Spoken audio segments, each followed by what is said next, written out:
চুক্তিতে কিন্তু আমরা আমরা দেখতেছি এই চুক্তি অনুযায়ী আমাদের গম আমদানি করতে হবে কোনো ধরনের কারণ ছাড়াই আমেরিকার কাছ থেকে। যেই গম আমরা ইউক্রেন, ব্রাজিল সহ অন্যান্য দেশ থেকে অনেক কমে আমদানি করি।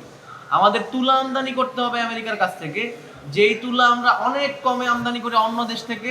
আমেরিকা থেকে তুলা আমদানি করলে যেটা হবে, আমাদের যে শিপের চার্জ সেটা অনেক বেড়ে যাবে, এবং সেই শিপের চার্জ যখন বেড়ে যাবে তখন আমাদের যে তৈরি পোশাক শিল্প, সেই পোশাকের দাম বৃদ্ধি পাবে, এবং সেই পোশাক আমি এখন যে ইউরোপের দেশগুলোতে বিক্রি করতে পারতেছি সেগুলোর বাজার মানে দাম বাড়ার কারণে সেই বিক্রি আমাদের কমে যাবে।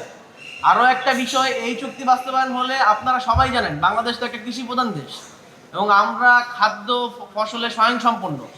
এই চুক্তি যদি বাস্তবায়ন হয় তাহলে বাংলাদেশে জেনেটিক্যালি মডিফাইড অর্গানিজম জিএমও নামে একটা শস্য আছে, সেটা বাংলাদেশে আমেরিকা পাঠাবে, যেটা ইউরোপে নিষিদ্ধ।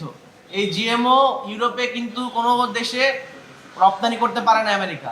আমেরিকা স্বয়ং নিজের দেশে এই জিএমও অর্গানিজম যখন মানে বিক্রি করে তখন লেবেল দেওয়া থাকে এটা জিএমও অর্গানিজম, কিন্তু বাংলাদেশের মার্কেটে এটা আসবে আপনি বুঝতে পারবেন না আপনি কোন সবজি খাচ্ছেন, জিএমও খাচ্ছেন নাকি বাংলাদেশে তৈরি সবজি খাচ্ছেন। এবং সেটা আপনি যে আমেরিকা থেকে যে আমদানি হবে সেটা আপনি পরীক্ষাও করতে পারবেন না। আরও আরও সবচেয়ে ভয়ঙ্কর ব্যাপার যেটা গত কয়েকদিন আগে কিন্তু আমরা খেয়াল করলাম যে আমাদের তেল আমদানির জন্য রাশিয়া থেকে অনুমতি নেওয়া লাগলো আমেরিকা থেকে। এই যে আপনার একটা পরনির্ভরশীল যে চুক্তি, সেই চুক্তি আমাদের অর্থনীতির একেবারে ধস নামাবে কৃষি খাতে। আর একটা গুরুত্বপূর্ণ কারণে আমাদের বাংলাদেশে তো গরুর মাংসের জন্য আমাদের অনেক চাহিদা আছে। এই গরুর মাংস আর বাংলাদেশে আমেরিকা রপ্তানি করবে কার গরুর মাংস? ইন্ডিয়ান গরুর মাংস। যেই গরুর মাংস আমি ইন্ডিয়ার কাছ থেকে 400-500 টাকায় কিনতে পারি, সেই একই গরুর মাংস আমরা আমেরিকার কাছ থেকে 600 টাকা 650 টাকায় কিনবো, এবং সেটা বাংলাদেশে বিক্রি হবে 700 টাকা। এবং যদি আপনার ইন্ডিয়ান গরুর মাংস এভাবে বাংলাদেশে বিক্রি হয় তাহলে যারা আমাদের গ্রাম অঞ্চলে যে কৃষকরা গরু পালতেছেন তারা ক্ষতির শিকার হবেন, এবং আমাদের এই যে গরুর মাংসের যে শিল্প সেটা তো ধস নামবে। পোলট্রির যে কথা আসলো, সেই পোলট্রিতে কিভাবে ধ্বংসের শিকার হবো?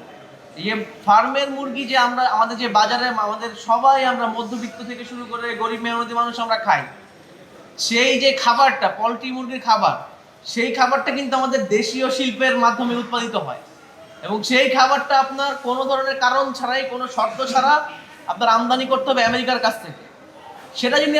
সেটা যখন আপনি আমেরিকার কাছ থেকে আমদানি করবেন, সাময়িকভাবে ধরেন সেই পোলট্রি মুরগির খাবারের দাম প্রতি বস্তা প্রতি 50 টাকা কম হইল।